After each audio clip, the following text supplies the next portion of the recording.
دیتے تھے, بار بار ان کو تکلیفیں دیتے تھے, یا مطلب ہے کہ ان کو تکلیفیں دینے کی طرح طرح کی کوششیں کرتے تھے. تو ترجمہ یہاں پہ یہ کریں گے کہ وہ تم کو طرح طرح سے تکلیفیں دیا کرتے تھے, یا یہ کہیے کہ جو تمہیں تکلیف بری طرح سے تم کو ستاتے تھے. یذبحون ابناءکم, کہ وہ تمہارے بیٹوں کو قتل کر دیتے تھے. ویستحیون نساءکم, اور تمہارے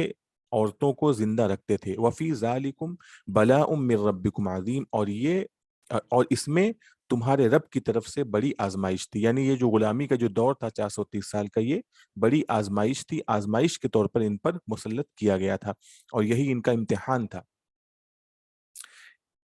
اس واقعہ کیا تھا؟ ایک واقعہ یہ تھا اس کے پیچھے کہ جو فرعون تھا اس نے ایک دن خواب دیکھا کہ یروشلم کی طرف سے کوئی آگ آئی اور مصر پر چھا گئی. اس نے اپنے جو درباریوں میں سے نجومی تھے ان کو بلا کر کے اس نے اس کی تعبیر پوچھی. تو اس میں سے کسی نجومی نے یہ بتایا کہ بنی اسرائیل میں, یعنی جو کہ یہ لوگ یروشلم سے آئے تھے, تو بنی اسرائیل میں ایک ایسا لڑکا پیدا ہوگا جو مصر کے لوگوں کو تباہ کر دے گا, تمہارے قوم کو تباہ کر دے گا. تو فرعون ڈر گیا, اس نے یہ حکم جاری کیا کہ اب سے ان کے اندر جتنے لڑکے پیدا ہوں گے سب کو قتل کر دیا جائے گا.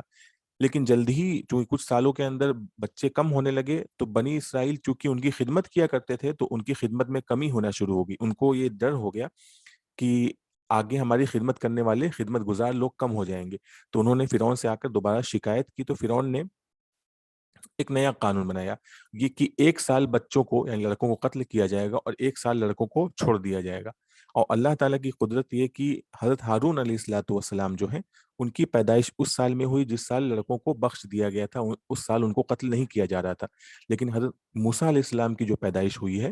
وہ اس سال ہوئی جس سال لڑکوں کو قتل کیا جا رہا تھا. تو اللہ تعالیٰ نے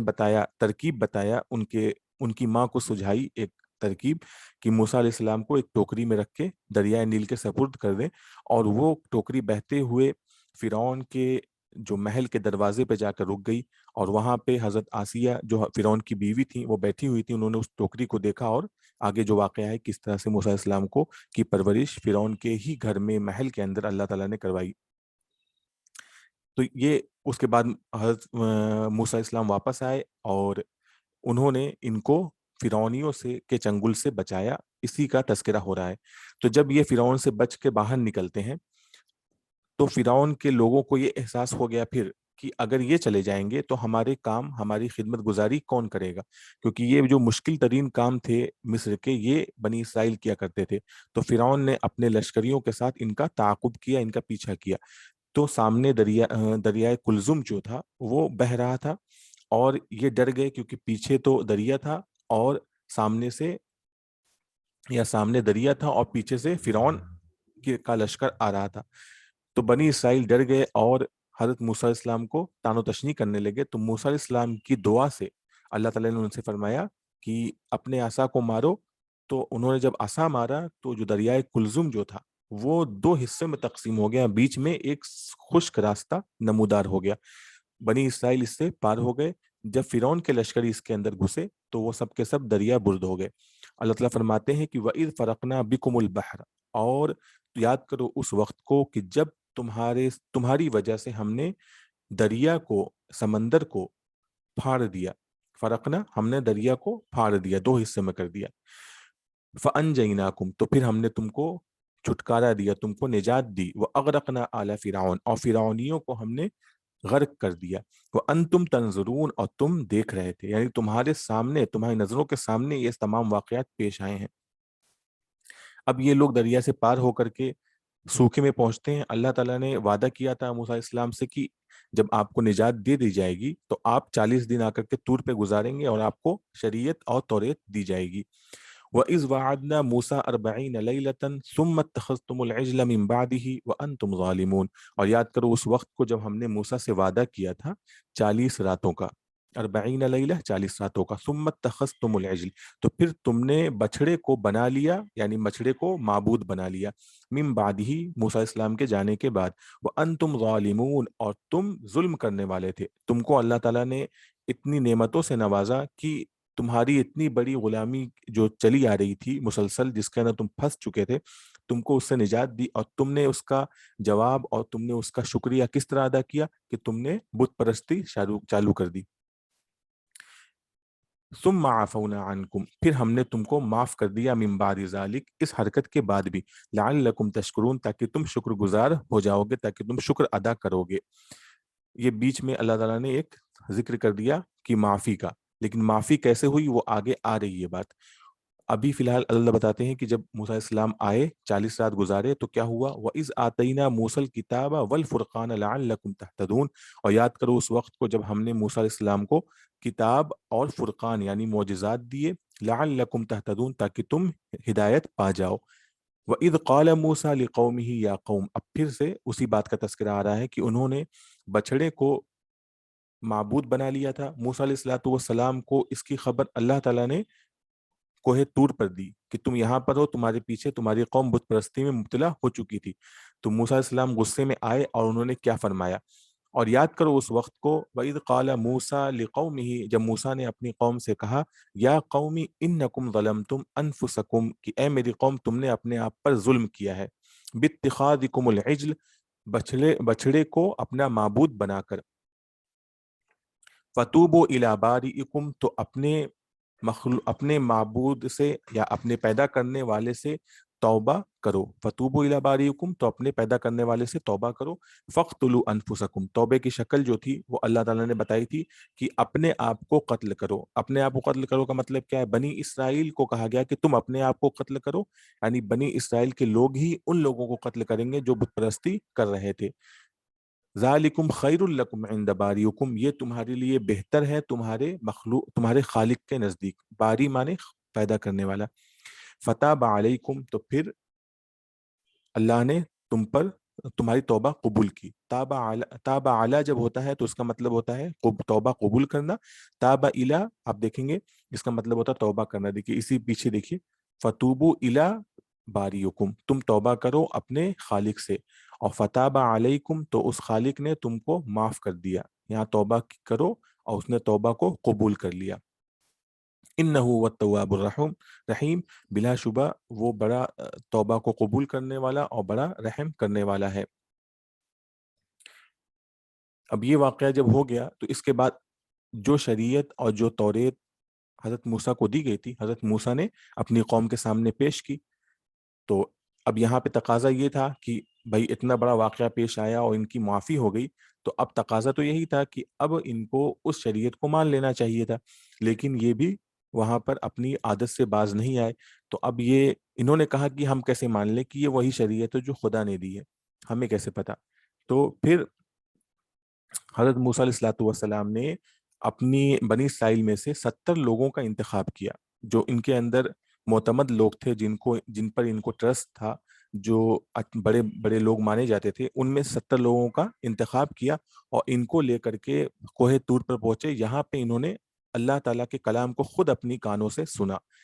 ان لوگوں کی بدماشی کیا تھی؟ حالانکہ یہ بڑے لوگ تھے، ان کی بدماشی کیا کہ سننے کے باوجود انہوں نے کہا کہ ہم کیسے مان لیں کہ یہ خدا کا کلام ہے، کوئی اور بھی تو بول سکتا ہے، تو ہم چاہتے ہیں کہ ہم خود اپنی آنکھوں سے، اپنی ان آنکھوں سے ہم اللہ کو دیکھیں، جہرتن یعنی ایک دم کھلم کھلا دیکھنا چاہتے ہیں۔ تو یہ چونکہ بدماشی تھی، یہ اللہ تعالیٰ کی نافرمانی بھی تھی اور ایک طرح سے جرأت تھی، تو اللہ تعالیٰ نے ان کے اوپر ایک بجلی نازل کی، اور جس بجلی نے ان کو جلا کے راکھ کر دیا، یہ ختم ہو گئے، یا تو بے ہوش ہو گئے یا ختم ہو گئے، جو بھی ہوا۔ پھر اس کے بعد اللہ تعالیٰ نے ان کو دوبارہ موسیٰ علیہ السلام کی دعا پر ان کو دوبارہ زندہ کیا۔ تو دیکھیے وَإِذْ قُلْتُمْ، اور جب تم نے کہا کہ اے موسیٰ لن نؤمن لک، ہم نہیں ایمان لائیں گے تم پر، حتی نر اللہ جہرتن، یہاں تک کہ ہم اللہ کو اعلانیہ کھلم کھلا نہ دیکھ لیں، فأخذتکم الصاعقہ، تو ان کو بجلی نے پکڑ لیا، وانتم تنظرون، اور اس حال میں کہ تم دیکھ رہے تھے، ثم بعثناکم، پھر ہم نے تم کو دوبارہ زندہ کیا، من بعد موتکم، تمہاری موت کے بعد۔ اگر بے ہوش ہوئے تھے تو یہاں موت سے مراد بے ہوشی ہے، اور اگر یہ سچ میں مر گئے تھے، یعنی ان کو جلا کر راکھ کر دیا گیا تھا، تو یہاں پر مطلب یہ ہے کہ ان کی موت سچ میں موت مراد ہے۔ لعلکم تشکرون، تاکہ تم شکر ادا کرو۔ اچھا، اس کے بعد کا جو واقعہ ہے وہ آگے آ رہا ہے کہ جب یہ 70 لوگ واپس آتے ہیں تو انہوں نے اپنی قوم کو پوری بات نہیں بتائی بلکہ بات کو گول مول کر کے بتایا، کہ انہوں نے یہ کہا تھا کہ اللہ تعالیٰ نے فرمایا کہ یہ احکامات جو ہیں اس میں سے جو تم چاہو، جو تمہیں آسان لگے وہ کر سکتے ہو، جو مشکل ہو تم اسے چھوڑ سکتے ہو۔ اس کا تذکرہ آگے آنے والا ہے کہ جب ان کی قوم، انہوں نے اپنی قوم سے یہ سب باتیں کی، اور انہوں نے یہ سب حرکتیں جب شروع کی، یعنی عمل نہ کرنا شروع کیا، نافرمانیاں کرنا شروع کی، تو ان کے اوپر کوہ طور کو معلق کر دیا گیا، ان کے سروں پہ پہاڑ کو معلق کر دیا کہ اگر یہ ان تعلیمات کو نہیں مانیں گے تو یہ گر جائے گا۔ آگے اس کا واقعہ آ رہا ہے۔ بہرحال اللہ تعالیٰ بات کو دوسری نعمتوں کی طرف لے جاتے ہیں۔ اب یہ تک واقعہ آ گیا ہے کہ یہ لوگ باہر نکل گئے تھے مصر سے، اور یہ میدان سے گزر رہے تھے۔ تو اب یہ جو واقعہ ہے اس کے بارے میں، یا تو یہ واقعہ جو پیش آنے والا ہے جو آگے ابھی ذکر ہو رہا ہے، یا تو یہ اسی سفر کی بات ہے، یا یہ کہ جب ان سے اللہ تعالیٰ نے کہا تھا کہ تم جہاد کر کے شام، جو ان کا اصلی ٹھکانہ تھا، جہاں پہ پیدائش ہے، جہاں پہ مطلب کہ حضرت ابراہیم علیہ الصلوۃ والسلام بہت دن تک رہے ہیں، تو چونکہ ان کا اصلی ٹھکانہ جو شام ہے، تو یہاں پہ ان کو جانے کو کہا گیا تھا، اور انہوں نے وہاں پہ جانے سے اور وہاں پہ جہاد کرنے سے منع کر دیا تھا، تو ان کے اوپر 40 سال کے لیے میدان تیہ کے اندر ان کو دربدری کی سزا دی گئی تھی۔ تو یہ واقعہ اس وقت کا بھی ہو سکتا ہے، اور یہ اس وقت کا بھی واقعہ ہو سکتا ہے کہ یہ لوگ مصر سے جب باہر نکلے ہیں اور ایک صحرا سے گزر رہے ہیں، اس صحرا کے اندر بھی یہ واقعہ پیش آیا ہو سکتا ہے۔ دونوں واقعے ہو سکتے ہیں۔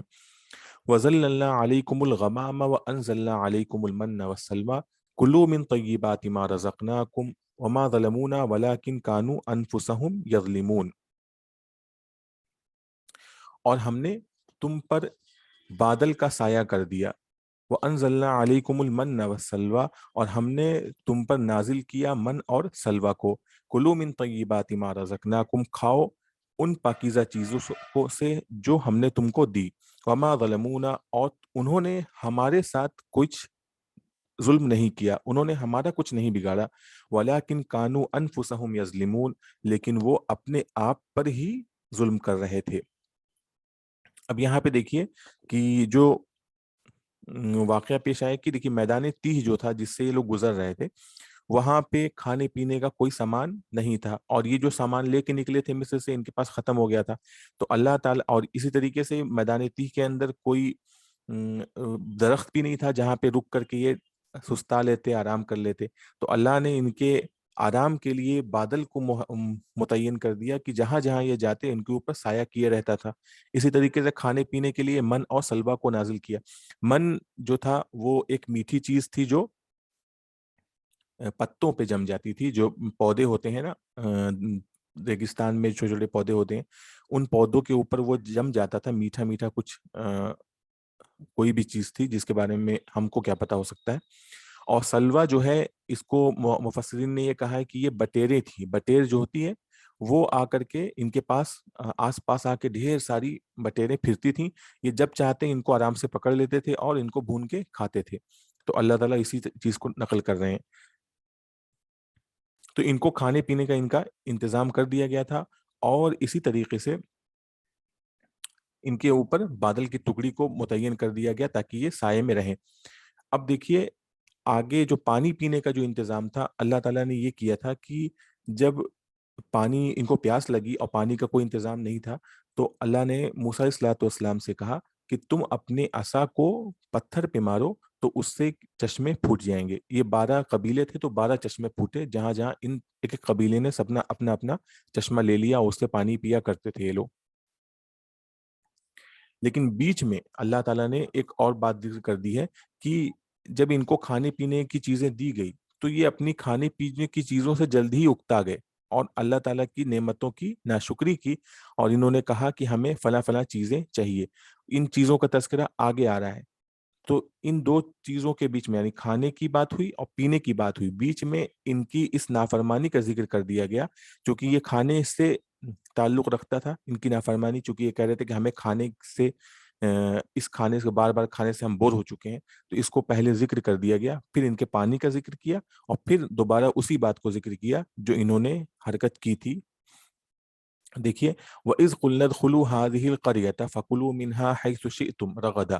اور یاد کرو اس وقت کو جب ہم نے کہا کہ اس بستی میں داخل ہو جاؤ، فَكُلُوا مِنْهَا حَيْثُ شِئْتُمْ، تو اس میں سے کھاؤ جہاں سے تم چاہو، جی بھر کے، رغدن جی بھر کے، وَادْخُلُوا الْبَابَ سُجَّدًا، اور داخل ہو جاؤ دروازے میں سر جھکائے ہوئے، وَقُولُوا حِطَّةٌ، اور کہتے کہتے جاؤ حتہ یعنی بخشش بخشش کہتے جاؤ، نغفر لکم، تو ہم تمہاری معاف کر دیں گے، خطایاکم، تمہاری غلطیوں کو، وسنزید المحسنین، اور ہم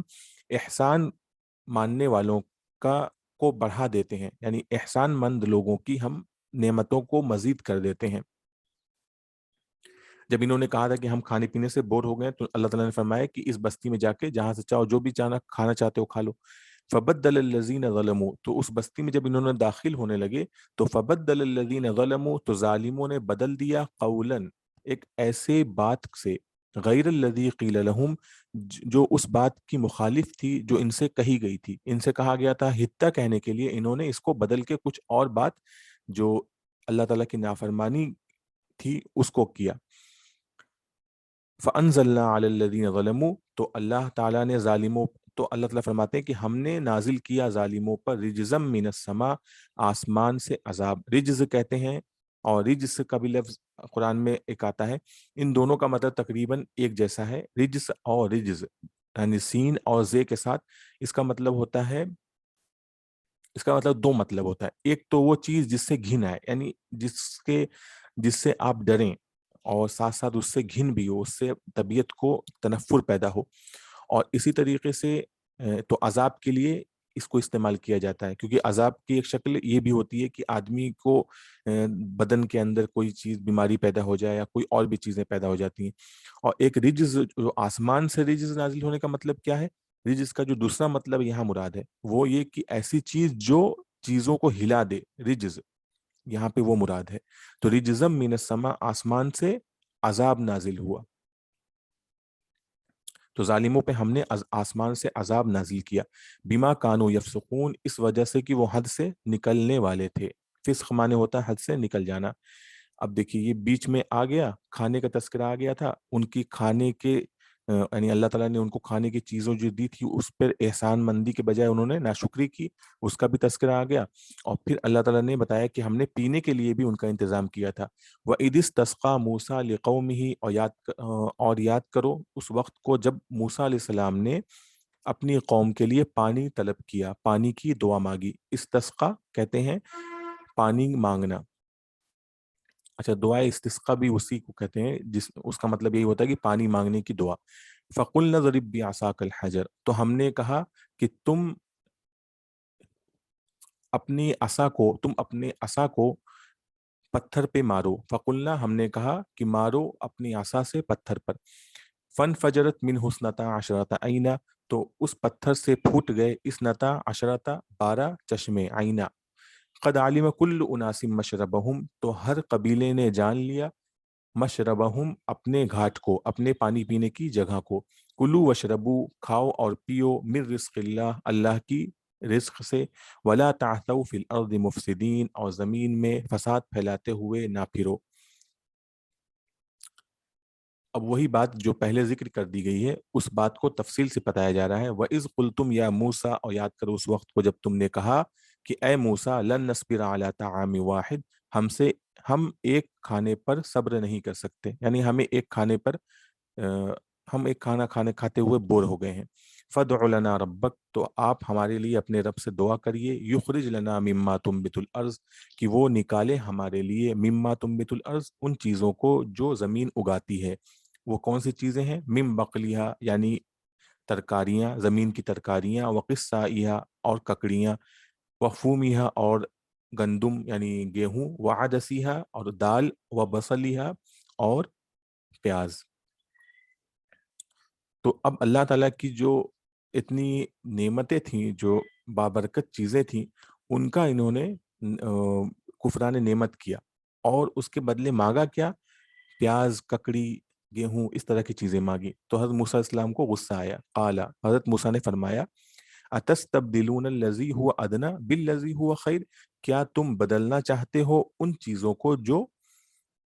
ادنا ہیں، جو کمتر ہیں،